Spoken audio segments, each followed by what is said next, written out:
Bismillahirrahmanirrahim. Alhamdulillah, insya-Allah tuan-tuan, kita boleh datang. Insya-Allah saya akan mulakan pengajian kita insya-Allah pada pagi ni. Tuan boleh mula masuk, boleh masuk. Hari ini di FB page saya, iaitu Ustaz Hasnul Hizam, page Midrajul Fawatih, bukan lagi Hasnul Hizam Hamzah, tapi page Midrajul Fawatih. Di page Midrajul Fawatih. Bismillahirrahmanirrahim. Assalamualaikum warahmatullahi wabarakatuh. Subhanaka la ilma lana illa ma 'allamtana innaka antal alimul hakim. Wala haula wala quwwata illa billahil aliyyil azim. Rabbi yassir wa la tu'assir wa tammim bil khair ya fattah wa bika nasta'in. Nahmaduhu wa nusalli wa nusallim ala rasulihil karim wa ala alihi wa ashabihil fatihina bihadiyihim ilal haqiqatil majada, amma ba'du. A'udzu billahi minasyaitonir rajim. Bismillahirrahmanirrahim. Inna anzalnahu fi lailatul qadr wa ma adraka ma lailatul qadr. Lailatul qadri khairun min alfi syahr. Tanazzalul malaikatu warruhu fiha biizni rabbihim min kulli amr. Salamun hiya hatta matla'il fajr. Sadaqallahul azim. Alhamdulillah, hari ini masuk hari yang ketiga, tapi kita telah mula di page kita, iaitu page Midrajul Fawatih sendiri, atas nama kitab ini. Jadi insya-Allah tuan-tuan dah mulai masuk. Jadi kita kita menyambung lagi pengajian kita di muka surat, masih lagi hadis pertama, iaitu di muka surat yang kita sambung pada muka surat 124. Hari ini muka surat 124. Semalam kita telah terangkan mengenai innamal a'malu binniyat. Innamal a'malu binniyat, ada sedikit sebahagian yang diterangkan. Mungkin insya-Allah di akhir majlis ini saya akan, tuan-tuan boleh menanya 1-2 soalan, saya boleh jawablah, tapi tak banyaklah, 1-2 soalan sahaja, tapi bersangkut paut dengan apa yang kita pelajari je. Jangan tuan-tuan tanya yang lain, jadi panjang ceritanya pula. Jadi insya-Allah hari kita sampai kepada muka surat 124 dalam jilid pertama Midrajul Fawatih, iaitu pada penerangan mengenai wa innama limri'in ma nawa. Bagi seorang itu apa yang dia niatkan. Di sini ada sedikit penerangan yang saya kongsikan daripada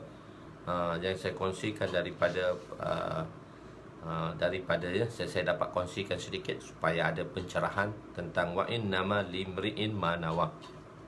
Jika seorang ingin mengambil sesuatu barang yang dijumpai dengan niat untuk menggunakannya, maka tidak harus untuk dia mengambil barang tersebut. Maknanya wa innama, bagi seorang itu apa yang dia niatkan.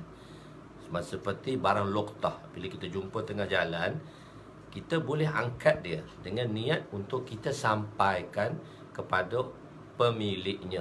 Itu dia ada cara dia lah. Seperti dia perlu diiklankan di masjid, di tempat-tempat umum, mengenai rekod barang tadi. Misalnya di Masjid Seri Petaling ni, pada peringkat awal saya menjaga bahagian yang hilang jumpa ni, jam lah, terutama jam hilang jumpa ni, sampai tak ada orang tuntut. Jadi walaupun kita iklan pun tak ada orang tuntut. Beribu-ribu jam saya kena jaga pada luar. Cuma saya iklan siapa ada, jumpa saya saja. Dalam banyak yang saya kumpul tadi, 2 orang datang jumpa saya untuk melihat jam dia yang tertinggal di masjid lah. Jadi saya tunjuk, tuan, saya tak tanya macam mana sebab terlalu banyak. Tuan, saya tunjuk semua jam tu. Tuan Haji tengoklah hak mana Tuan Haji ambil. Daripada 2 orang yang datang tu, seorang dia kata ni barang dia, yang kedua kata barang dia tak ada di sini. Tak apa. Jadi jam tu kami jual dan kami jual dan duit tu kami pergi satu tempat lah yang khas untuk luqtah lah, kami jual. Jadi itu barang luqtah. Maknanya jadi kita ambil. Tapi kalau kita niat, jika Maka tidak harus untuk mengambil barang tersebut jika itu diambil untuk bolehlah. Maka tidak harus untuk dia mengambil barang tersebut. Tapi jika dia ambil untuk pulangkan kembali kepada pemiliknya, maka harus untuk diangkat barang tersebut. Jika seorang mengalih sesuatu yang menyakiti tengah jalan dengan niat yang betul, maka dia akan mendapat pahala. Tetapi jika melepaskan marah, maka tiada sebarang. Maksudnya jangan kita merungut di sini. Kita buat benda baik, jangan kita merungut. Oh, kenapa orang tak buat ni, saya buat ni, tak ada orang kena angkat ni. Okey, kalau kita nak angkat, kita angkat untuk kita mengalihkan sesuatu, imatatul adha anil tariq, iaitu sesuatu yang menyakiti di tengah jalan. Nanti hadisnya pun kita akan terangkan imatatul adha anil tariq ni, iaitu bukan setakat barang-barang yang dia ada hadis khusus nanti dalam Kitabul Iman, bukan setakat barang-barang yang fizikal yang kita nampak, tetapi maknawi juga. Ada juga rintangan-rintangan secara makna yang mana kita boleh mengangkatnya daripada masyarakat, dan itu juga dikatakan alamatul iman. Kan? Jika sebelum melakukan sesuatu pekerjaan hendaklah kita memperbetulkan niat. Jadi apa maksud dia? Wa innama limri'in ma nawa ni, sebelum kita buat kita kena betulkan niat. Kita panggil dia tashihun niyyah. Sebab itu dalam sifat 6 sifat para sahabat itu yang dikumpulkan di dalam Jamaatul Tabligh, iaitu tashihun niyyah. Bukan ikhlas niat tak, tashihun niyyah. Macam mana nak betulkan niat. Macam mana untuk memperbetulkan niat tadi. Tashihun niyyah tadi. Jadi jika seorang itu melakukan sesuatu perbuatan yang ingin mendapat pujian atau pandangan mulia daripada ustaz ataupun pandangan mulia ataupun maka niat itu akan mendatangkan keburukan padanya. Jadi sebab itu saya bawa di sini satu hadis yang masyhur, iaitu yang menyebut seorang yang mati syahid, alim, orang kaya, dermawan, dihumbang ke dalam neraka disebabkan niatnya yang salah. Hadis ni telah masyhur lah, kita dengar setiap hari. Tapi saya bawa juga yang kita dengar orang-orang alim tadi. Cuma tuan-tuan boleh baca sendiri tentang hadis ni.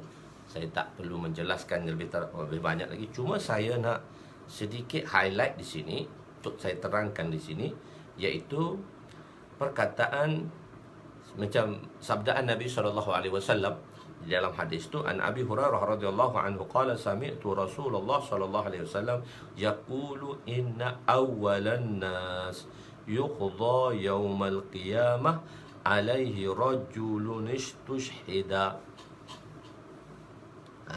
Sayyidina Abu Hurairah, tengok daripada tempat terjemahan dia. Sayyidina Abu Hurairah radhiyallahu anhu berkata, saya telah mendengar Rasulullah sallallahu alaihi wasallam bersabda, pada hari kiamat orang yang pertama akan dibuat keputusan azab ke atasnya. Saya terjemah itu secara umum, orang yang pertama. Sebab kalau kita lihat dari sudut nahwu, sedikit saya nak jelaskan dari sudut nahwu di sini. An-nas tadi, perkataan alif lam, an-nas tadi, sebab dalam bahasa Arab alif lam yang terdapat dalam bahasa Arab ni dia ada banyak alif lam lah. Alif lam dia ada dua golongan, iaitu alif lam ta'rif dan alif lam tu untuk ta'rif. Tapi dia ada 4 komponen lagi, dia ada 4 makna. Alif lam istighraqi, alif lam jinsiyah, alif lam ihdu zihni, alif lam ihdu khariji. Okey, kalau kita memberi makna alif lam tadi, alif lam jinsiyah. Alif lam jinsiyah. Ini makna dia umum, jinsiyah. Dia memberi makna nakira. Alif 3 lagi alif lam tu istighraqiyah, ahdu zahni dan ahdu khariji, dia memberi makna marifah. Tetapi kalau alif lam jinsiyah dipanggil, alif lam jinsiyah ni dia akan memberi makna nakira. Jadi makna nakira ni umum. Jadi makna dia orang yang pertama di kalangan umat manusia. Dan umum ni sama ada dia orang kafir maupun orang Islam. Secara umum, an-nas ni umum. Kita tak lihat kepada orang Islam, sebab kalau kita maknakan alif lam tadi atas makna alif lam jinsiyah. Maknanya orang yang pertama diazab. Moga Allah Subhanahu Wa Taala selamatkan kita daripada niat yang buruk dan niat yang salah ini. Walaupun kita melakukan perkara-perkara yang begitu besar di dalam agama. Kalau kita melihat kepada alif lam jinsiyah, iaitu kita kata manusia yang mula-mula, sama ada dia terdiri daripada golongan kafir dan golongan Islam. Jadi orang yang mula-mula diazab sebelum orang kafir diazab ialah orang-orang yang mana niatnya tidak betul. Jika kita maksudkan alif lam itu alif lam jinsiyah, dia memberi makna umum. Jadi makna tu lebih berat lagi lah. Dan jika kita memberi makna ahduz zihni, alif lam ahduz zihni, iaitu maksud yang ada pada Nabi, iaitu orang-orang Islam. Misalnya orang-orang Islam, ya ayuhan nas qulu la ilaha illallah tuflih. Jadi macam dalam Al-Quran kata, di dalam Al-Quran mengatakan aminu kama amanan nas. Jadi an-nas di situ alif lam ahduz zihni yang memberi makna orang-orang yang beriman, iaitu sahabat-sahabat. Yang memberi an-nas di situ memberi makna orang yang khusus, iaitu sahabat. Berimanlah kamu seperti mana sahabat beriman. Jangan berimanlah kamu seperti mana orang ramai beriman. Jadi kalau orang ramai beriman, iman dia tak kuat. Tapi kalau iman sahabat, iman dia strong. Iman dia tak ada, dia boleh nampak syurga neraka, dan dia boleh nampak kebaikan yang Allah SWT telah tunjukkan kepada mereka. Iman mereka, keyakinan mereka kepada Allah SWT. Khair. Kalau kita memberi makna tadi ahduz zihni, jadi saya terjemah umum di situ. Saya kata orang yang pertama di kalangan orang Islam ke atau di kalangan manusia ke? Saya tidak jelaskan, sebab saya memberi makna sudah cukup untuk mengatakan. Jadi kalau orang tu dia dah mengaji, so dia tak salahkan terjemahan saya. Cuma saya terjemah dia secara umum. Saya terjemah secara umum. Jadi jadi untuk perkara ini, jadi secara umum lah. Ada kawan-kawan yang mengatakan saya tak bersiaran lagi. Mungkin dia terlupa tadi kot. Saya tak boleh nak buat itu. Saya dah beritahu page tu, dia yang iklan dalam page ni, dia pun tanya pula, tak bersiaran lagi ke? Jadi Ustaz Suhaimi, kawan saya semasa di sekolah dulu tu, dia tanya, Ustaz tak bersiarankan lagi? Saya dah katakan dia yang iklankan saya dalam page ni, dia kata ada masalah pula. Kan tak apa, yang lain saya rasa tak ada masalah kan. Okey, jadi orang yang pertama si mati syahid. Jadi kerana niat dia tadi lah wa innama limri'in ma nawa. Kerana niat dia tadi. Wa innama limri'in ma nawa, niat dia tak betul tadi. Maka segala hadis tu yang kita baca terjemahan dia saja dahulu. Sayyidina Abu Hurairah, pada hari kiamat, orang yang pertama yang akan dibuat keputusan azab ke atas mereka ialah orang yang telah mati syahid. Orang ini akan dibawa ke hadapan Allah, lalu Allah akan memperingatkan dia tentang nikmat-nikmat yang Allah berikan kepadanya, dan dia mengakui nikmat-nikmat itu. Kemudian Allah bertanya, bagaimana kamu telah menggunakan nikmat itu? Dia menjawab, saya telah berperang demi untuk keredaanmu, sehingga saya telah mati syahid.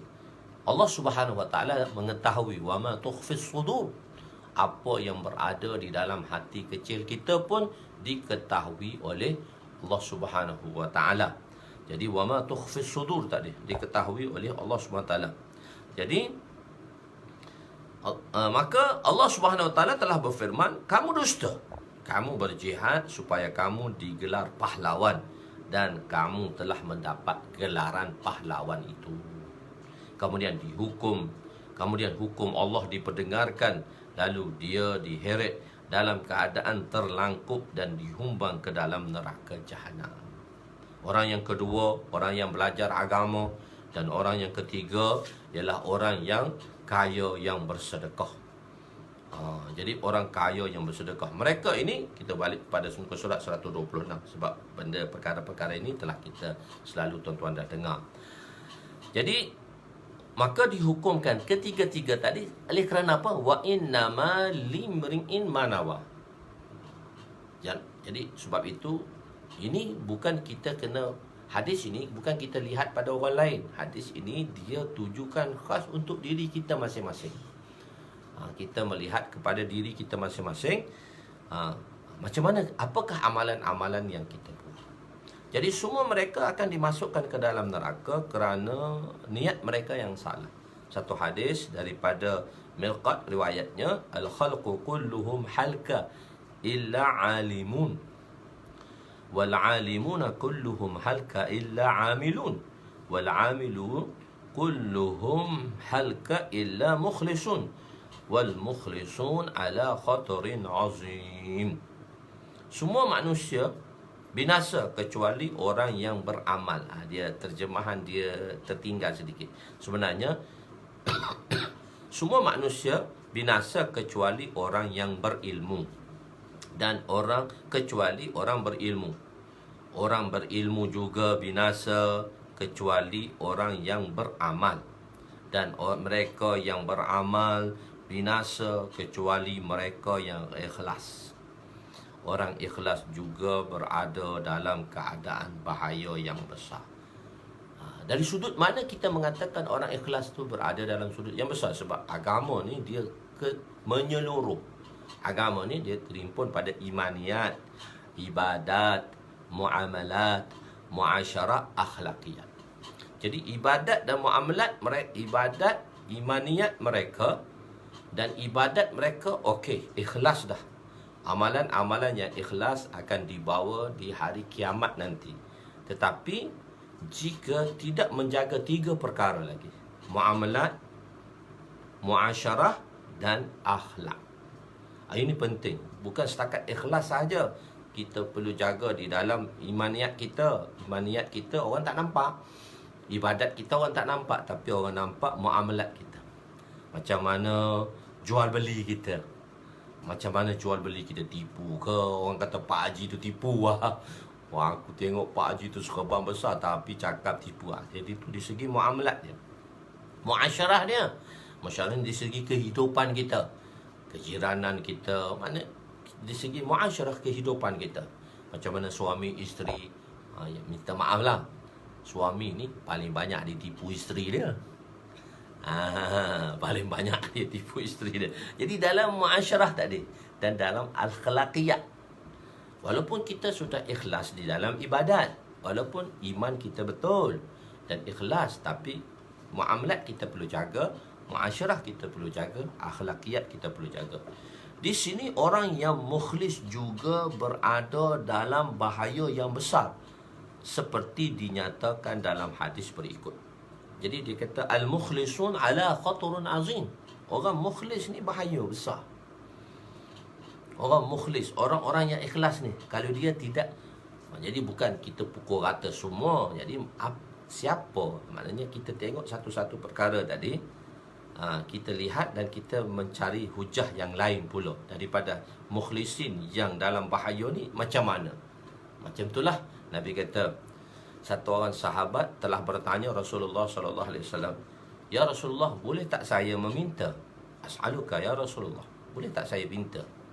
Nabi kata, "La, tak boleh." Maka dia minta lagi, "As'aluka ya Rasulullah." Boleh tak saya meminta? Dia kata, "Tak boleh, minta tak boleh, minta dengan Allah." "As'aluka ya Rasulullah." Boleh tak saya minta? Tapi Nabi tengok mungkin orang ni berhajat, mungkin dia dah minta dengan Allah, tapi dia ada dalam keadaan berhajat sangat. Nabi kata, "Fasalis salihina." Mintalah dengan orang yang soleh. So, siapa maksud orang yang soleh di sini? Orang sembahyang, orang puasa. Jadi dia ada ditafsirkan dan ulama mencari siapa orang yang soleh di sini di dalam bab sedekah. Maka dilihat kepada ayat, "Wala tubtilu sadaqatikum bil manni wal azza." Orang soleh yang maksud di dalam hadis ini, yang mana telah diterangkan oleh ayat ini. Makna ayat ini boleh menerangkan makna hadis tadi. Nabi kata minta dengan orang yang soleh. Tak boleh minta, tapi terpaksa minta kerana kesusahan yang terlalu amat, terpaksa meminta. Maka Nabi kata minta pada orang yang soleh. Fasalis solihina, minta dengan orang soleh. Itu siapa orang soleh yang kita minta? Yang ada dua ciri yang sebagaimana telah diceritakan dalam Al-Quran. Wala tubtilu sadaqatikum, jangan kamu membatalkan sedekah kamu dengan ada dua sifat. Bil manni wal azab, dengan sebab kamu suka ungkit-ungkit dan kamu suka menyusahkan orang yang kamu bagi. Jadi orang soleh yang dimaksudkan di sini dalam sedekah, kalau kamu nak minta kepada orang macam, kalau nak meminta kerana berhajat, mintalah dengan orang yang tak suka ungkit. Dan mintalah dengan orang yang mana dia tak menyusahkan kamu, dia tak menghina kamu dan dia tak menyusahkan kamu. Itu bagi orang yang nak minta. Bagi kita yang memberi, jangan kita suka mengungkit. Dan jangan kita suka menyusahkan orang yang kita memberi tadi atau menghina dia, merendahkan dia. Itu bagi dia, pihak diri kita. Jangan kita buat macam tu. Jadi dia kena cari tempat. Oh, ayat ni. Jadi mukhlisin ni, ustaz tu kata orang ikhlas pun bahaya tau. Orang ikhlas yang macam mana dalam keadaan bahaya, dibawa oleh hadis di bawah ini. An Abi Hurairah radhiyallahu anhu anna Rasul sallallahu alaihi wasallam qala atadruna mal muflisu? Qalu mal al muflisu fina man la dirham lahu wala mata'. Qala innal muflisa min ummati man ya'ti yawmal qiyamati bi salatin wa siyamin wa zakatin wa ya'ti qad shatama hadha وقذف هذا وأكل ما هذا وسفك دم هذا وضرب هذا فيعطى هذا من حسناته وهذا من حسناته فإن فنيت حسناته قبل أن يقضى ما عليه أخذ به الخطايا فطرحت عليه ثم طرح في النار. Sayyidina Abu Hurairah radhiyallahu anhu meriwayatkan bahawa sesungguhnya Rasulullah sallallahu alaihi wasallam bersabda, adakah kamu tahu siapakah orang yang muflis, orang yang bankrupsi? Siapa orang muflis itu? Ialah orang yang bankrupsi. Siapa orang bankrupsi itu? Para sahabat telah menjawab, pada pendapat kami, qalu, sahabat berkata, pada pendapat kami, orang yang muflis ialah orang yang tidak mempunyai harta, tidak ada dirham, tak ada duit sekeping pun, tak ada duit 1 sen pun. Dan orang yang tidak mempunyai harta benda di dunia, itu mengikut pendapat kami, muflis lah. Nabi kata, lalu baginda bersabda, sesungguhnya orang muflis di kalangan umatku ialah orang yang datang pada hari kiamat, iaitu yang membawa solat, yang membawa puasa dan zakat, dalam braket ibadat-ibadat yang lain yang sudah diterima. Sebab amalan-amalan yang dibawa di akhirat ialah amalan yang ikhlas, yang telah diterima. Kalau amalan tu tak ikhlas, amalan tu akan naik macam kain buruk, akan dilontarkan kembali ke muka si pelaku tadi. Yang dah sampai ke akhirat ni, yang dah ikhlas lah. Sebab tu dia kata al-mukhlisun, orang yang ikhlas ni ala khatarin azim. Dia berada dalam bahaya yang besar juga bila tak dijaga akhlaknya, bila tak dijaga muamalatnya, dan bila tak dijaga muasyarahnya. Puasa, ini puasa di segi ibadat lah. Ibadat dia okey, zakat dia, sembahyang dia, semua ibadat dia dah diterima dah, iman dia okey. Namun dia telah mencaci seorang, di segi muasyarah dia telah caci orang, dia telah memfitnah, ini muasyarah juga. Dia telah makan harta orang lain, ini dalam muamalat ditipu. Kalau dia makan harta orang lain, dia telah menumpahkan darah. Ini di segi akhlak pula, dia telah menumpahkan darah, dia telah memukul seseorang.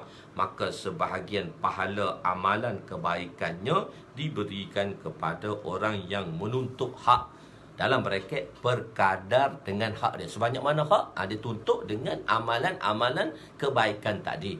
Dengan sebab dia tidak menjaga akhlak, muamalat dan muasyarahnya tadi. Demikian sebahagian pahala amalan kebaikannya diberi kepada orang yang kedua. Sebab ramai sangat dia buat ni, pada di segi ni dia orang kedua yang menuntut hak berkadar dengan haknya.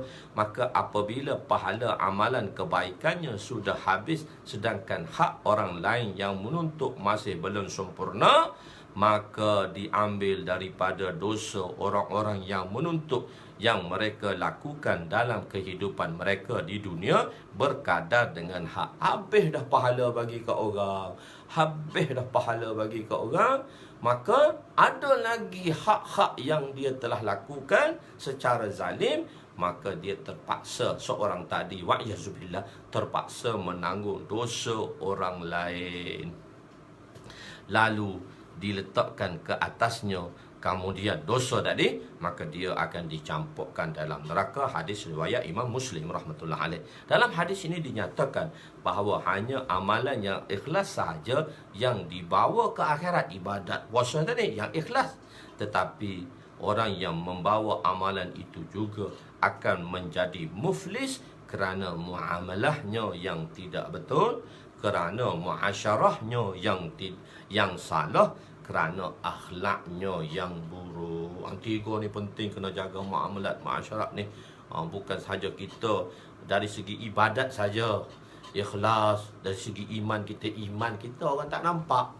Iman kita orang tak nampak, sembahyang kita banyak mana pun orang tak nampak. Jadi semua orang tak nampak perkara-perkara tersebut. Jadi seorang yang melakukan sesuatu perkara yang ikhlas kerana Allah, pujian atau cemuhan tidak akan memberi kesan kepadanya.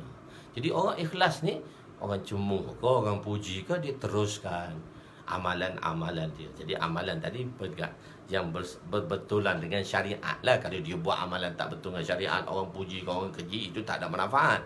Jadi beramalan yang mana di dalam syariat dan tidak menyalahi undang-undang dan syariat. So dia terus buat, orang keji ke, orang puji ke, kita tak payah. Iza khatabahumul jahiluna qalu salama. Bila kita lalu dengan orang macam ni, orang duk Hindi macam ni, salama, assalamualaikum, sudah je. Kita dengan Allah SWT, kita terus dengan kebaikan. Seorang yang melakukan sesuatu yang ikhlas. Jadi waridwanun minallahi akbar, keredaan daripada Allah yang lebih besar kemuliaannya. Balasan yang sedemikian ialah kejayaan yang besar.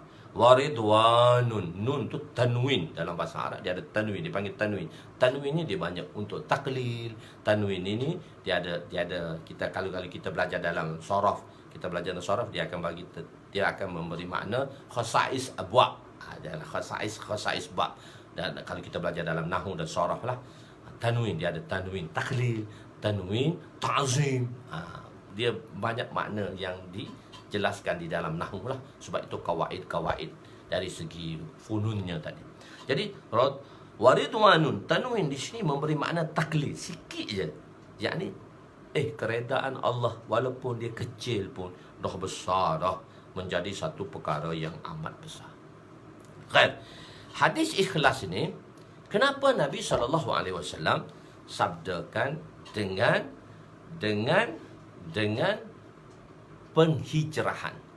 Kadang-kadang sesuatu amalan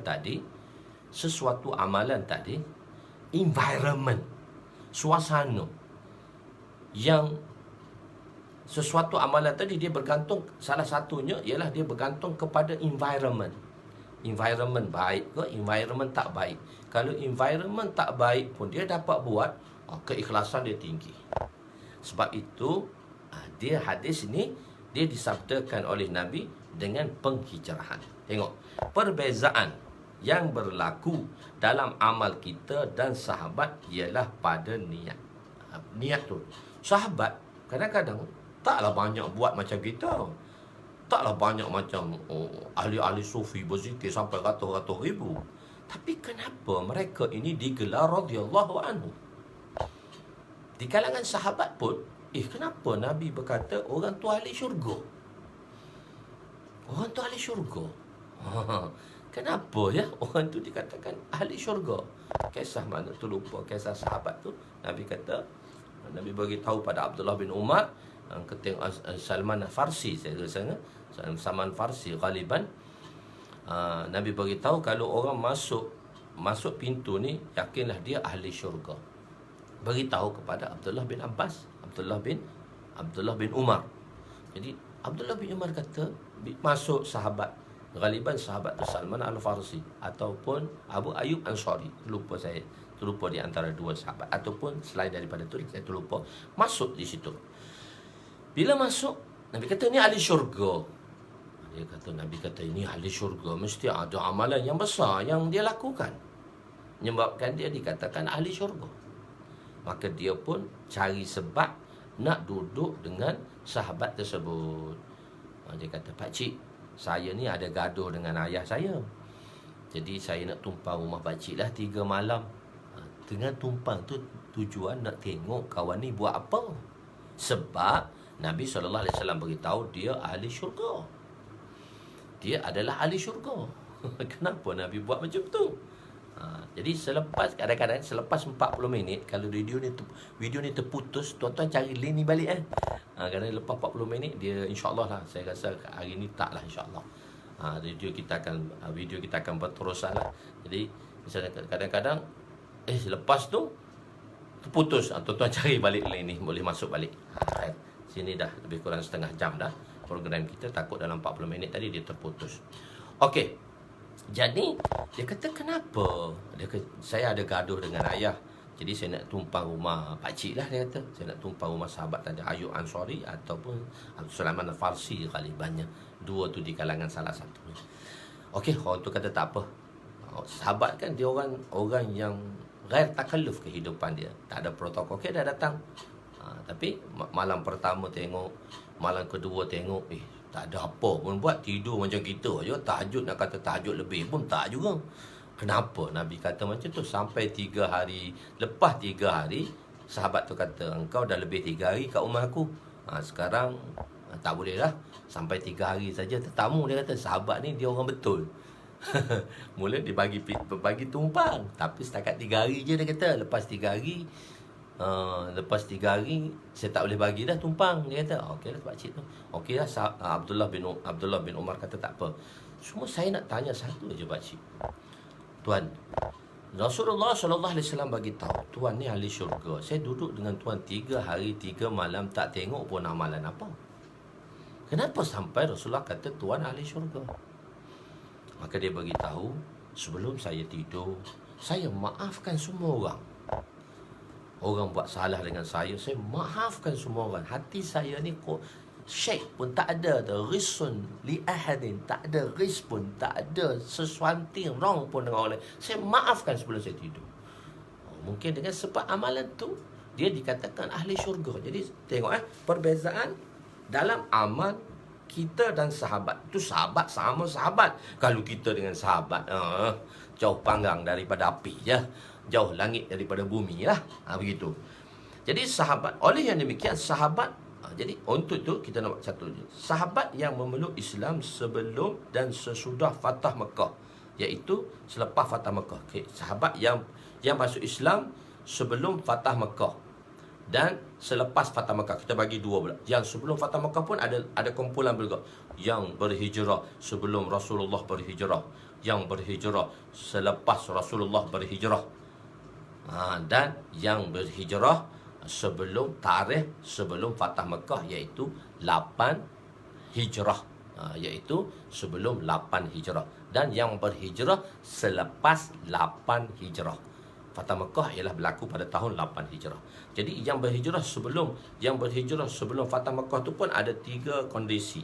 Yang berhijrah sebelum Rasulullah SAW berhijrah, lepas tu Rasulullah berhijrah, dan selepas itu sahabat-sahabat yang berhijrah selepas Rasulullah sebelum tarikh 8 hijrah, dan sahabat yang berhijrah ke Mekah juga, tapi selepas masuk Islam selepas Fatah Mekah. Sebab selepas Fatah Mekah tadi tak ada dah hijrah. Ya, hijrah daripada Mekah ke Madinah tak ada dah. Termasuk Islam selepas Fatah Mekah. Okey. Adalah berbeza. Jadi sebelum sahabat yang memeluk Islam sebelum dan sesudah Fatah Mekah, yakni pembukaan Fatah Mekah adalah berbeza. Kerana apa? Persoalan saya timbulkan di situ.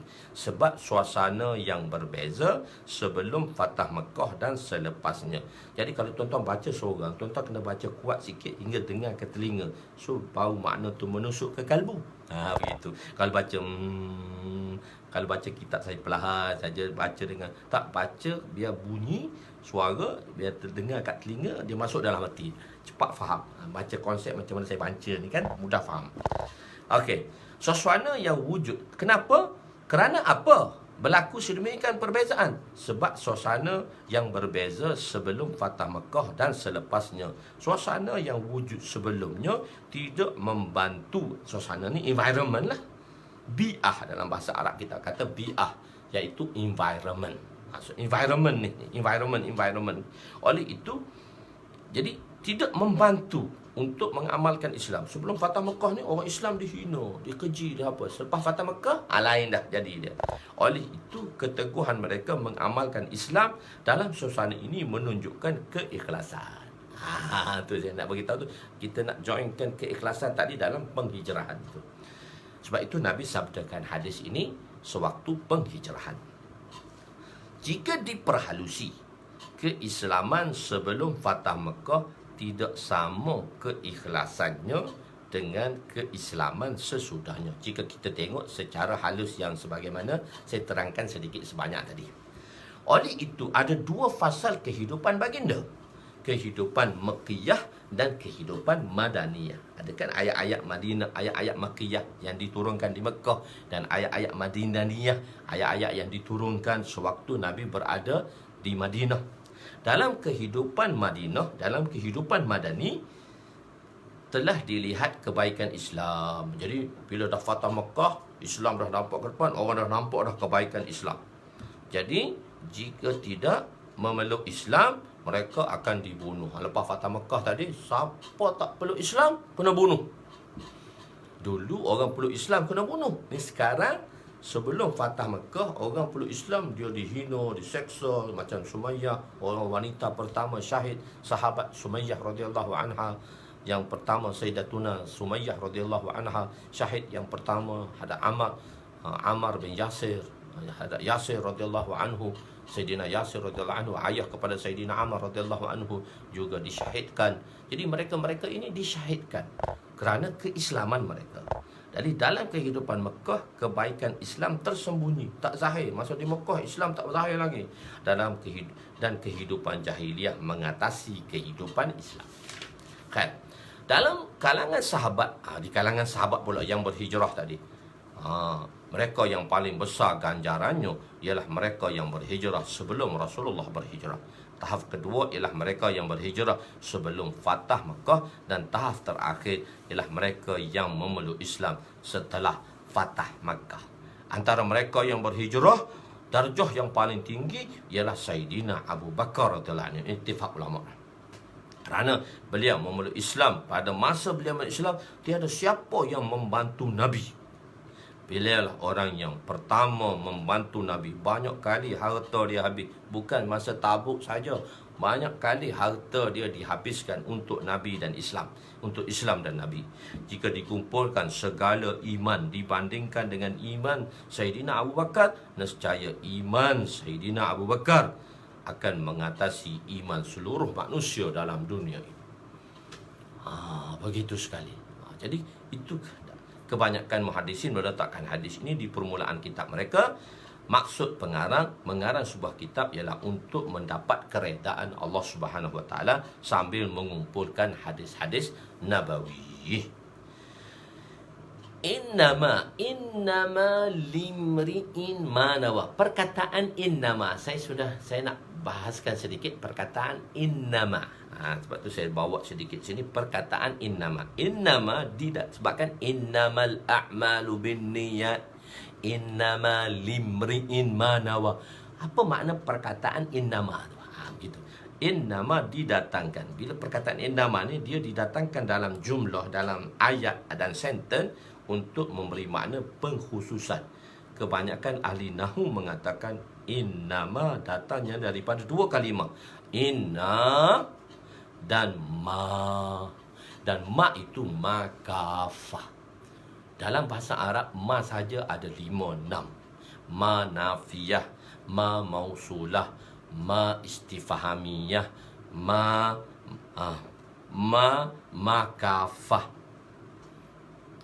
Makafah dan ma nafiyah, ma mausulah, ma mausufah, ma istifahamiyah. Tu 5 ma saja.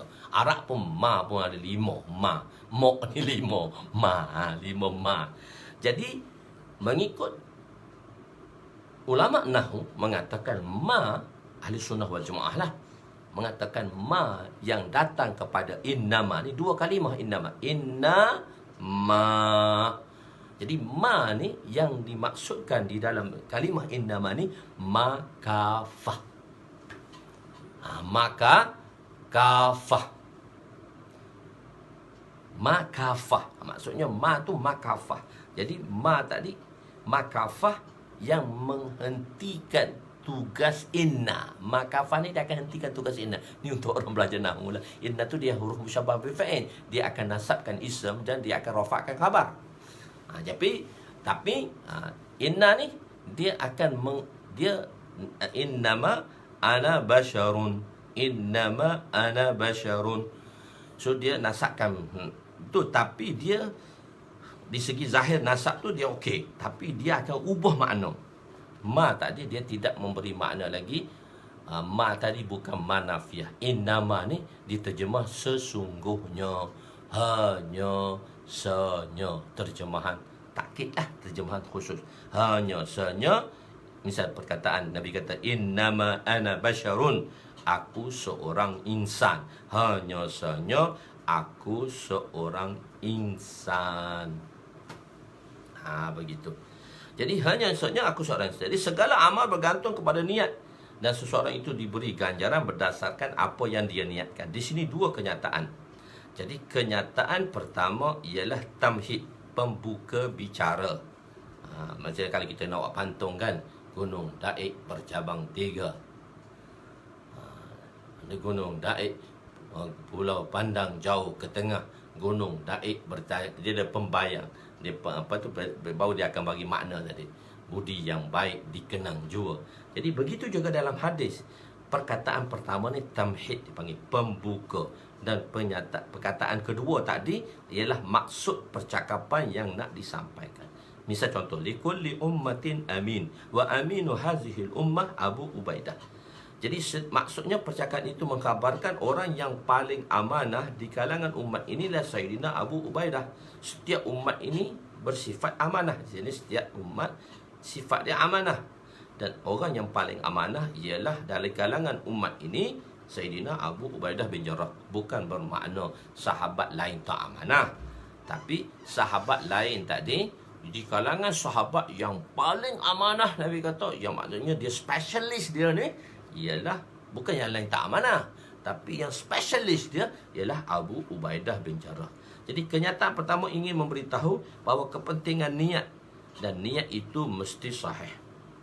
Innamal imri'in ma innamal a'malu binniyat. Nak beritahu ialah pentingnya niat tadi. Sebab tu Imam Syafi'i kata sihhatul a'mali al-ikhtiyariyah binniyat. Imam Hanifah kata sawabul a'mali al-maqsudiyah binniyat. Telah kita jerangkan pada semalam macam mana sabitnya hukum-hukum daripada ulama-ulama fuqaha. Khair. Jadi apa maksud? Jadi apa maksud sebesar-besar niat? Jadi tengok kenyataan pertama ialah untuk memberitahu bahawa pentingnya niat, dan niat itu mesti betul. Kenyataan kedua nak mengkhabarkan natijah hasil daripada kenyataan pertama.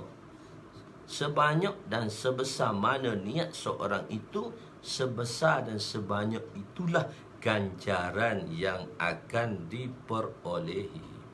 Mana wa innamal limri ini kita nak bagi tahu ta'addud niat. Ada satu-satu amalan yang kita boleh ta'addudkan niat.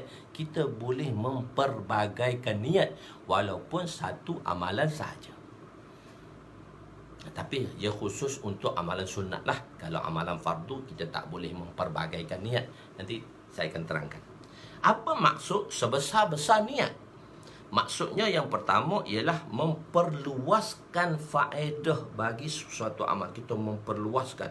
Apa faedah dia? Kita sapu sampah. Tadi semalam kita tadi. Kita sapu sampah. Untuk apa? Nak cuci je, nak bersih je. Tak, kita kena luaskan faedah dia lagi tu. Oh, saya ni bukan sapu sampah. Saya ni nak sapu semua maksiat dalam dunia. Jadi memperluaskan bagi faedah tadi. Contohnya apabila sesuatu amal itu diniatkan untuk seluruh manusia sehingga hari kiamat. Kita niat seluruh manusia. Sayyidina Abu Bakar radhiyallahu anhu, dia kata, ya Allah, besarkan badan aku biar aku tutup semua neraka, semua orang tak masuk neraka masuk syurga. So, macam mana niat dia tadi untuk seluruh manusia? Kalau dalam dakwah kita panggil fikir alami tu. Kita niat, kita duduk tu, walaupun kita duduk di Malaysia, kita akan dapat pahala yang besar. Kita fikir macam mana orang yang bukan Islam boleh masuk Islam. Dan sampai itu kita jalankan dakwah untuk kita sampai kepada mereka, kita dakwahkan kepada mereka untuk mengajak mereka yang berada di pinggir Islam, yang berada di pinggir Islam kembali kepada keislamannya, yang jauh daripada Islam dia dekat pada Islam, yang tak ada Islam dia kembali kepada keislaman. Jadi dan niat kita insya-Allah hari kiamat. Maka makna kedua ialah dengan membuat niat itu berbilang-bilang. Satu, kita besarkan. Maksud besar niat ni maknanya wa innama limri'in manawa, kita besarkan niat. Besarkan niat ada dua. Satu, kita perluaskan niat tadi. Maknanya kita tengok bukan daripada sudut kecil, kita tengok daripada sudut besar. Kedua ialah kita nak besarkan niat, kita boleh bilang-bilangkan niat. Kita panggil ta'addud niat. Tetapi tidak pada semua amal. Amalan terbahagi kepada dua. Amal-amal kebajikan kita panggil dia ma'rufat. Amal-amal yang baik ni kita panggil dia amal kebajikan. Dan amal yang buruk ni kita panggil dia perkara-perkara mungkarat. Mungkar tu dia punya singular. Munkarat ni dia punya plural. Dan manhiyat. Manhi singular dia. Manhiyat ialah perkara dia panggil plural untuk benda-benda keburukan. Berbilang amal boleh dilakukan untuk amal ma'rufat, tetapi untuk amal munkarat mencukupi dengan berniat untuk meninggalkan keseluruhan munkarat itu. Untuk amal ma'rufat ni tak semua boleh. Hak fardu saya kata tak boleh lah. Hak sunat boleh. Hak fardu saya nak. Misalnya satu orang tu dia kata, okey, aku sembahyang 4. Sembahyang Zuhur, sembahyang Asar, sembahyang Isyak. Sekali niat. Tak boleh, fardu tu satu aja niat dia. Tapi untuk, cuma kita boleh luaskan faedah dia tadi. Niat dia satu aja, bilang tak boleh. Tapi untuk yang sunat boleh. Untuk yang sunat boleh. Okey. Contohnya memperbanyakkan niat. Seorang ingin ke masjid. Dia bagi, macam mana kita niat? Masjid benda sunat, pergi masjid. Jadi apa niat dia nak pergi masjid?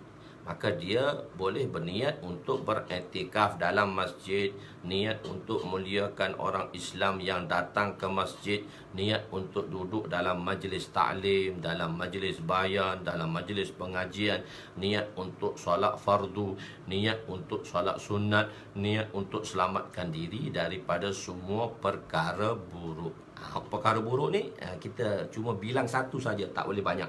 Dia tak boleh niat nak tinggal zina, nak tinggal judi, tak payah. Niat dia semua selamatkan diri daripada perkara buruk. Maka sebanyak mana berbilangnya niat seorang itu, maka sebanyak itulah ganjaran yang akan diperolehi. Begitu banyak tu kita niat. Jadi misalnya hari Jumaat, mandi Jumaat. So apa niat kita? Tapi niat tu ada di dalam hadis-hadis lah tentang mandi Jumaat tadi. Mandi hari Jumaat, mandi nak pergi sembahyang Jumaat, mandi mingguan.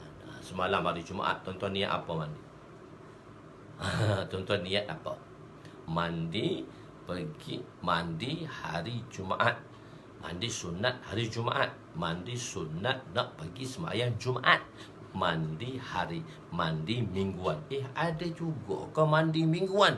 Kita Malaysia ni sebab mandi 3 kali sehari, kita tak nampak lah mandi mingguan. Tapi kalau tuan-tuan pergi belajar negara-negara 4 musim tu, musim sejuk kita tak mandi hari-hari, kita mandi seminggu sekali, iaitu hari Jumaat. Ini berlaku pada zaman Nabi SAW. Sahabat pada peringkat awal miskin, bekerja sendiri, angkat barang, pakai baju tebal, bersejuk, tapi masjid banyak. Tapi hari Jumaat nak sembahyang Jumaat di masjid Nabi. Masjid Nabi masih sempit, dia punya atap pun rendah, tak tinggi macam masjid kita. Jadi bila orang masuk ramai, dia bahang panas. Dan sahabat pakai baju bulu berpeluh-peluh, mari sembahyang Jumaat. Pada hari Jumaat, Nabi kata, kalau nak mari sembahyang Jumaat tu, mandilah kurang-kurangnya hari Jumaat. Mandi mingguan. Itu sabit mandi. Jadi kita niat apa? 3 lah. Mandi sunat hari Jumaat, mandi apa dia? Mandi nak pergi sembahyang Jumaat. Dia PKP tak ada lah macam tu, mandi hari Jumaat je lah. Tak apa, kita niat 3. Mandi mingguan. Tapi jangan salah mandi wajib pula. Bulan-bulan puasa ni batal, kena 2 bulan pula kena puasa. Betul-betul. Jangan macam tu, salah pula tu. Kalau hari lain tak apa. Kalau sebelum bulan puasa tak apa. Alah, silingan sedikit. Khair. Jadi, dan niat mandi mingguan di sini menunjukkan pentingnya istihdar dan menghadirkan ganjaran yang akan diperoleh dan ihtisab. Okey. Berkebetulan dengan hari bulan Ramadan, Nabi bersabda, "Man shama Ramadana faham ni dulu, saya boleh fahamkan sini. Man shama Ramadana imanan wa ihtisaba, man qama Ramadana imanan wa ihtisaba, man qama Lailatul Qadri imanan wa ihtisaba, ghafirallahu lahu ma taqaddama min dhanbi."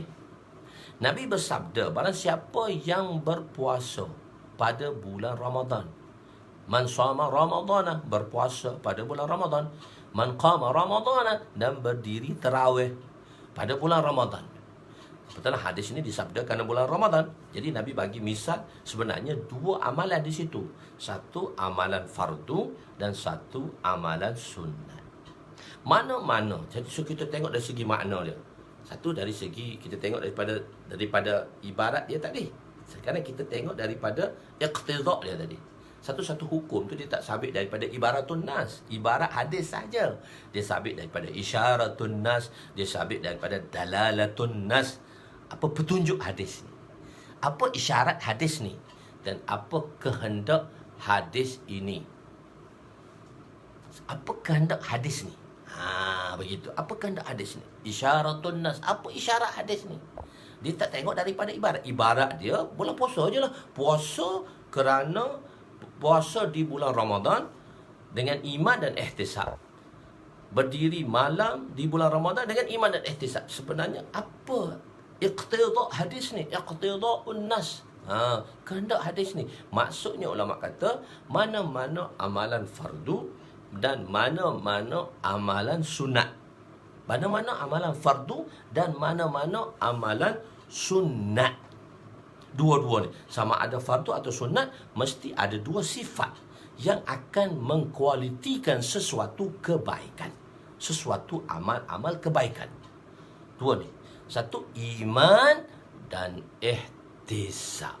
Imanan wa ihtisabah. Iman dan ihtisab.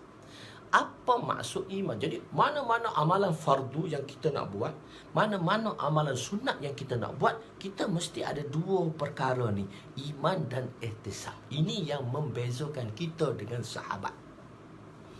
Rahsia-rahsia digali oleh ulama-ulama dalam menjelaskan makna-makna hadis ni. Mana-mana iman, apa maksud iman? Yakni kita yakin bahawa perintah fardu tadi, perintah sunat tadi, istihbab tadi yang kita buat tadi, dia adalah perintah Allah. Kita yakin bahawa yang kita buat ini perintah Allah. Iman tu maksudnya kita yakin. Iman tadi maksudnya kita yakin ini perintah Allah ni, ini perintah Rasulullah ni. Dan macam mana ayat yang lain Allah kata apa? Man yuti'illah, siapa taat Allah, man yuti'illah hawa rasulah faqad faza fawzan azima. Barang siapa taat Allah dan Rasul, maka faza fawzan azima. Faza, dia telah mendapat kejayaan. Dalam ayat ni pula Allah kata faza. Allah bawa dalam past tense. Dia tidak bawa dalam future tense ataupun present tense. Dia tak bawa dalam mudhari'. Mudhari' tu future dan present. Present tense dan future tense. Tapi dibawa dalam faza. Dibawa dalam past tense. Maksudnya ayat yang telah lepas. Telah lepas maksudnya benda tu telah guarantee. Ayat tu bila perkara yang telah lepas, maknanya perkara tu telah berlaku. Dah guarantee dah. Perkara akan datang yang sedang tu tak tahu lagi. Jadi Allah kata faza, telah berjaya. Bukan akan berjaya. Untuk future akan berjaya. Tak, dia kata telah berjaya. Ayat di sini bawa dalam past tense. Telah berjaya. Siapa yang telah berjaya tu? Yuta'illah hawa rasulah. Orang yang taat Allah dan orang yang taat Rasul. Faza, telah berjayanya orang itu. Allah telah jayakan dia. Faza, fauzan. Bawa pula maf'ul mutlaq di situ. Satu kejayaan. Nak takkid tu. Satu kejayaan. Azimah. Bawa pula sifat pada maf'ul mutlaq tu. Faza, maf'ul mutlaq dia, masdar dia fauzan, iaitu kita jadikan dia maf'ul mutlaq di situ. Fazan, faza, fauzan, maf'ul mutlaq. Azimah, ada sifat pula pada maf'ul mutlaq tadi. Atau kalau kita ngaji nahwu, tu baru kita tengok makna terjemah tu baru sedap. Nampak ajliga. Kalau makan Allah nikmat. Tapi dia makan tu dia satu ni. Kalau kita makan ala kadar. Tapi kalau kita tengok, kalau kita pandang nahwu saraf kan, kita terjemah tu rasa nikmat. Sedap nikmat. Menghayati benda tadi. Okey, maka telah berjaya dunia dan akhirat. Faqad faza fawzan azimah. Telah berjaya dunia akhirat. Jadi maknanya kita buat ni sebab apa? Sebab ni perintah Allah. Sembahyang tu perintah Allah, puasa tu perintah Allah. Kita yakin ni perintah. Ada orang buat, kenapa puasa? Rutin. Alah, bulan puasa kita kena puasa rutin. Tak, kita bukan buat kerana rutin. Kita buat sebab dia perintah. Kita yakin bahawa ini adalah perintah Allah Subhanahu Wa Taala. Perintah Allah Subhanahu Wa Taala. Dah kita yakin dengan perintah Allah. Jadi maksud iman di sini sama ada kita buat amalan fardu maupun amalan sunat dengan iman, iaitu kita yakin itu perintah Allah. Kedua, kita yakin pada janji Allah. Ihtisab. Ihtisab ni kita yakin pada janji Allah. Satu, biasa terjemah ulama mengharapkan ganjaran. Tak, kita yakin pada janji. Mana yakin pada janji? Apa yang Allah firman? Mana ayat yang menyatakan tentang yakin pada janji? Inna wa'dallahil haq. Sesungguhnya janji Allah itu pasti benar. Inna wa'dallahil haq. Kita yakin dengan janji Allah. Dan apa Allah kata pada janjinya? Inna Allah la yukhliful mi'at. Allah tak pernah mungkir janji. Kita je mungkir janjinya. Allah dia tak pernah mungkir janji. Apa yang dijanjikan ada syarat dan terma dia. Yang mana-mana dia nak, maka Allah Subhanahu Wa Taala akan pasti kurniakan janji tadi. Jadi tak menepatilah. Jadi oleh itu, jadi apa saja amalan yang kita nak buat, maka untuk datangkan ihtisab ni, macam mana kita nak yakin pada janji? Maka kita kena hadirkan. Saya terang. Kita kena hadirkan fadailnya. Sebab tu pentingnya ilmu fadail. Dari dua, satu ilmu fadail, satu ilmu masail. Orang duk kata orang dakwah ni fadail je, tak ada masail ke? Masail di tempatnya, fadail di tempatnya. Kepentingan ilmu fadail dan kepentingan ilmu masail. Kepentingan ilmu fadail ialah kita nak meyakini janji. Bila kita dapat yakin pada janji? Bila kita tahu apa yang dijanjikan.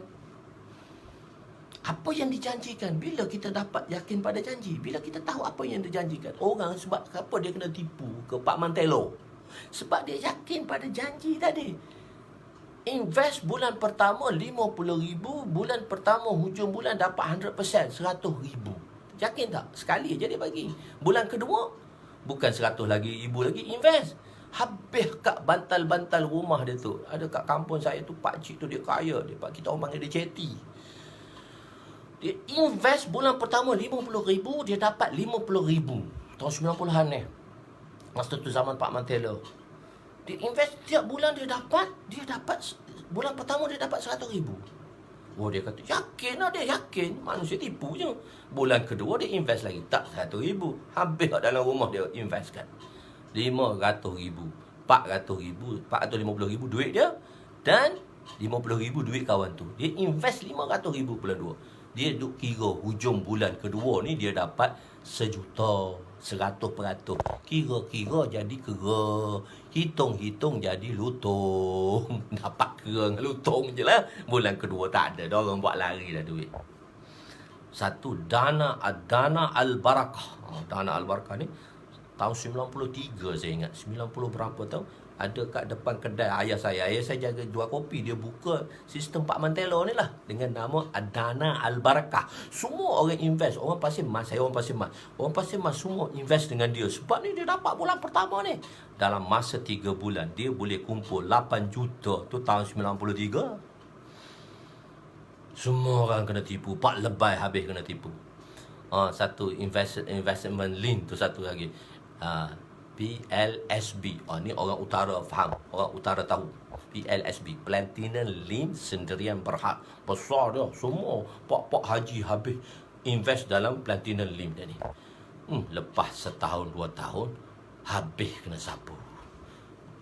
LHDN datang, Keselamatan Dalam Negeri datang, boycott dia ni. Dia kata ni Pak Mantelo punya sistem. PLSB, Pak Lebay Sapu Bersih. Pak Lebay Sapu Bersih dulu Platinum Lim. Jadi sekarang pasal dia punya bos dia tu, CEO bos dia tu Pak Lebay. Pak Lebay saya kenal orang tu, saya dah pergi jumpa dia. So dia touch skill saya juga untuk invest tu. Tahun 99, tahun 2000 dia kena. Pak Lebay Sapu Bersih. Orang utara fahamlah sejarah hitam ni. Habis berpuluh-puluh juta. Entah dia pun tak masuk jail pun, lari kat Thailand je. Lepas tu selamat. Duit kaya gitu je. Kena tipu, maksudnya orang yakin dengan janji manusia. Jadi orang tak yakin dengan janji Allah. Sebab itu Nabi menceritakan fadail janji-janji Allah. Barang siapa yang berpuasa, ni fadilatnya. Barang siapa yang sembahyang tahajud, ni fadilatnya. Barang siapa yang sembahyang duha, ni fadilatnya.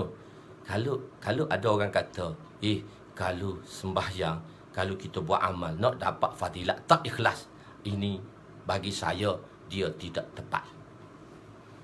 Tak tepat. Nak dapat kalau sembahyang kita nak dapat pahala tak ikhlas. Tak, Nabi cerita keikhlasan tadi. Nak buat sesuatu amal mesti tahu fadilatnya, mesti hadirkan fadilatnya. Tidak lahulah wa'yazubillah, lahulah sabda Nabi. Tidak, sia-sia lah Nabi sabda. Kalau kita buat nak dapat pahala tak ikhlas, sia-sia Nabi sabda. Sedangkan Nabi sabda supaya kita istihdarkan fadail tadi, supaya kita dapat ihtisab. Ihtisab tu dia kena ada istihdar. Ihtisab tu akan datang dengan istihdar. Bila kita yakin, ihtisab tu maksudnya kita yakin pada janji Allah. Bila yakin pada janji Allah, bila kita dapat hadirkan. Contoh dia. Kita keluar daripada rumah. Bismillahi tawakkaltu ala Allah, la hawla wa la quwwata illa billahil aliyyil azim. Benda ni saya kena terangkan sedikit. Sebab dengan jelas, kadang-kadang orang dia silap faham. Bismillahi tawakkaltu ala Allah, la hawla wa la quwwata illa billahil aliyyil azim. Satu orang yang baca doa ni, dia tak hadirkan, dia tak ihtisabkan. Dia kena hadir dulu fadilat, baru dia ihtisab, yakin pada janji tadi. So dia baca sahaja sekadar baca. Pahala dia tak sama dengan orang yang ihtisab, orang yang istihdar dan ihtisabkan hadis ini. Sebab apa? Apa fadilat yang Nabi beritahu dalam hadis ni? Yang perlu kita hadirkan. Nabi beritahu 4 fadilat. Hudita, kufita, hufista, wa yatanahas syaitanu lahu. Hudita. Hudita, Allah Ta'ala kata, aku telah bagi petunjuk pada kamu. Kamu telah diberi petunjuk. Hudita, kufita, kamu telah dicukupi. Hufista, kamu telah diselamatkan. Dan wayatanahas syaitanu lahu, syaitan telah dihindarkan daripada kamu. Jadi semasa kita nak turun daripada rumah ni, kita nak istihdar ni. Istihdar supaya kita dapat hasil ihtisab tadi. Bila kita turun daripada rumah, kita pun baca Bismillahi tawakkaltu ala Allahi la hawla wa la quwwata illa billahil aliyyil azim. Bila kita baca billahil aliyyil azim, kita pun istihdarkan tadi. Apa dia? Allah kata, aku dah selamatkan kau. Aku dah bagi hidayat ke engkau. Aku dah cukupkan kau. Aku telah jauhkan kau daripada syaitan. Tak bahasa Arab pun tak apa. Bahasa Melayu kita istihdarkan tadi. Supaya apa? Supaya kita dapat ihtisab, iaitu kita yakin dengan janji. Ni aku dah baca ni, aku dah yakin dah dengan Allah. Maka orang yang baca, yang ada ihtisab dengan istihdarnya tadi, dia ada ihtisab dengan istihdarnya tadi, maka beza orang yang membuat amalan tadi hanya sekadar membaca sahaja, bezanya langit dengan bumi. Inilah bezanya kita dengan sahabat. Jadi sebab tu Nabi kata, man shama ramadhana imanan wa ihtisaba, man qama ramadhana imanan wa ihtisaba. Sama Ramadan, berpuasa, amalan fardu, imanan wa ihtisaba. Iman dan ihtisab, dua sekali. Itu penting tu dalam amalan kita. Jadi baru kita jelas. Bukan sebab itu kenapa dalam dakwah ni kita memperkenalkan ilmu fadail.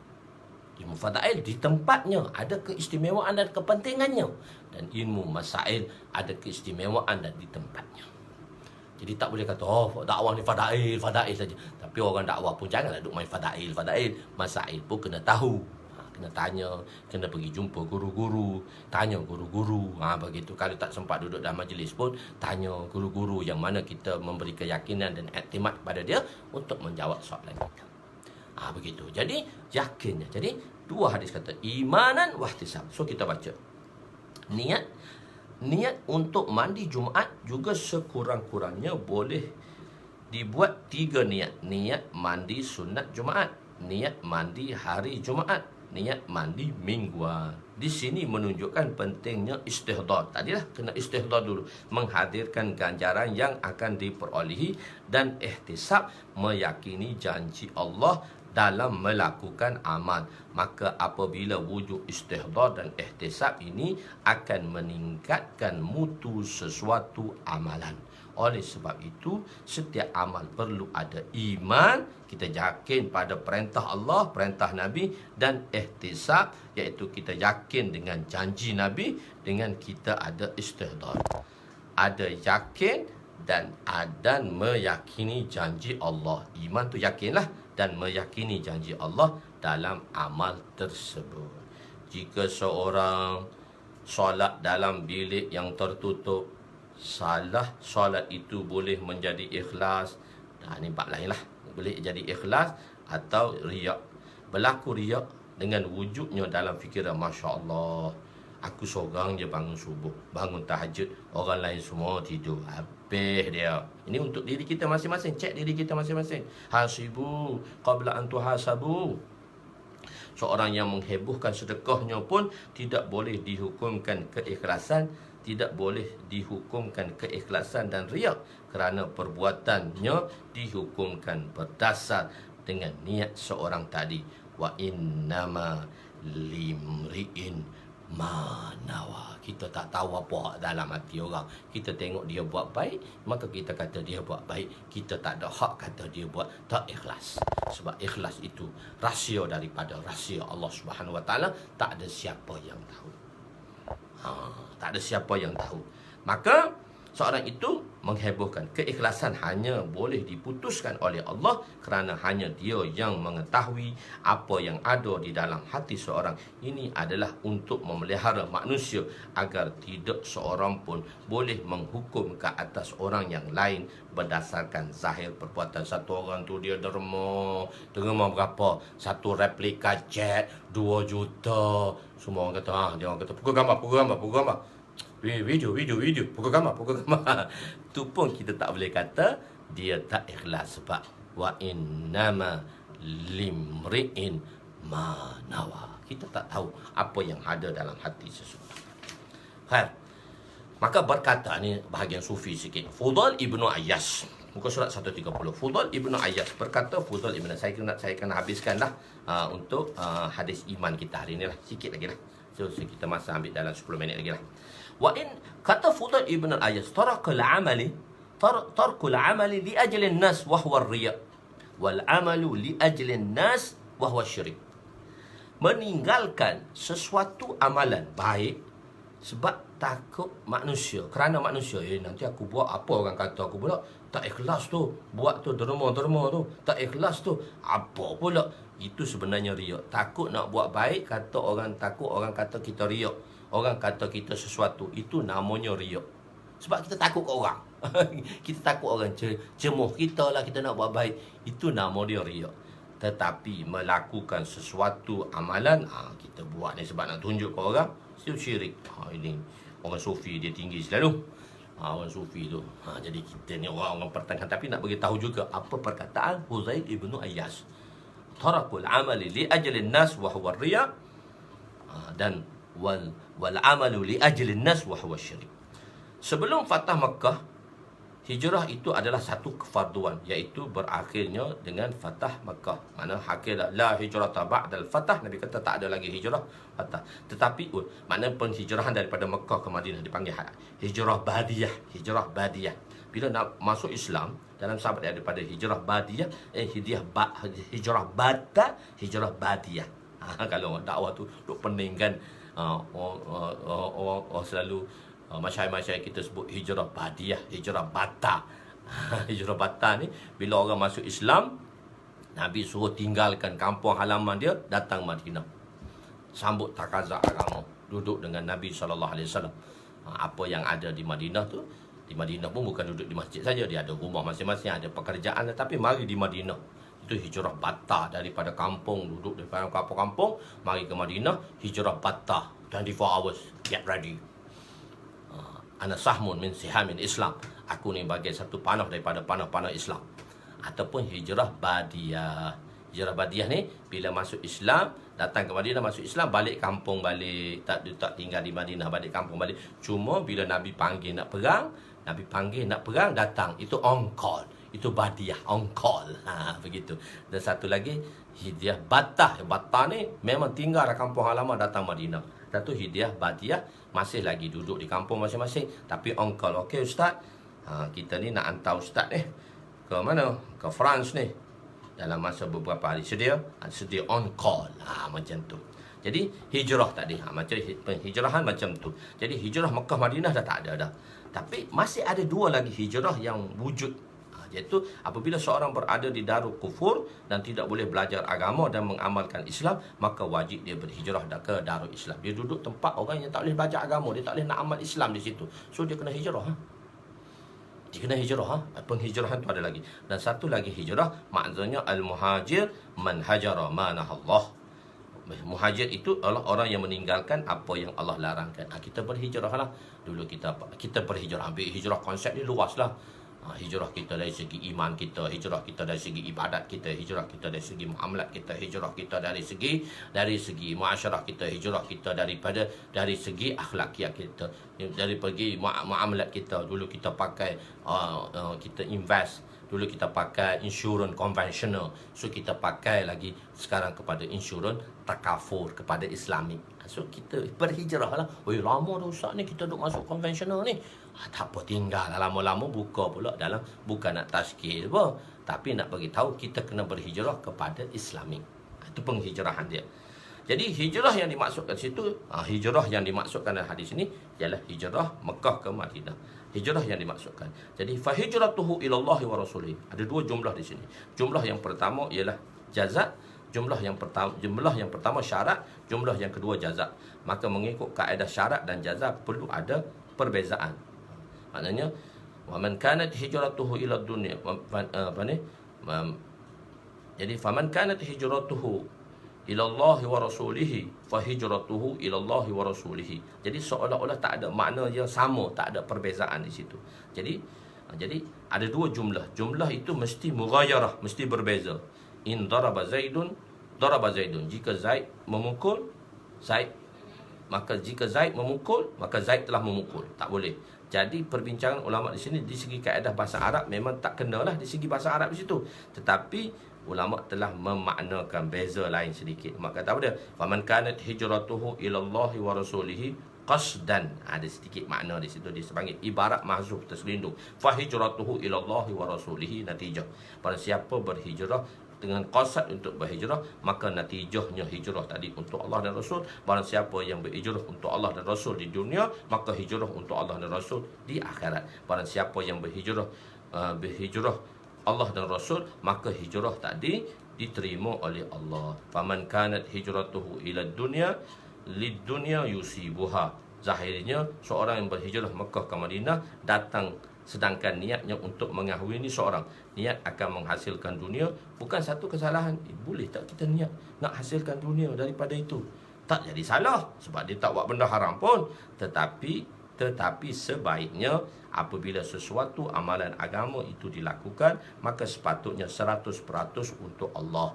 Jika seorang melakukan pekerjaan dunia dan niat untuk mendapat pahala, bukan menjadi dosa untuk mendapat dunia. Dia buat pekerjaan dunia dengan niat untuk dapat dunia, tak jadi dosa pun kalau syarak membenarkan. Tak menjadi dosa pun sebab benda tu benda syarat dia buat kerja dunia, berniaga semua nak dapat dunia, tak apalah dia mengikut syarat-syarat dia tadi. Sebab kita tak boleh kata tak boleh nak kerja dunia nak dapat dunia, mana boleh? Tak boleh. Tetapi untuk melakukan pekerjaan agama, niat hendaklah tulus semata-mata kerana Allah. Cuma niat kita tu bukan untuk dapat dunia, kerana Allah. Dunia tu akan datang sebagai zimnan saja, Allah akan datangkan untuk kita.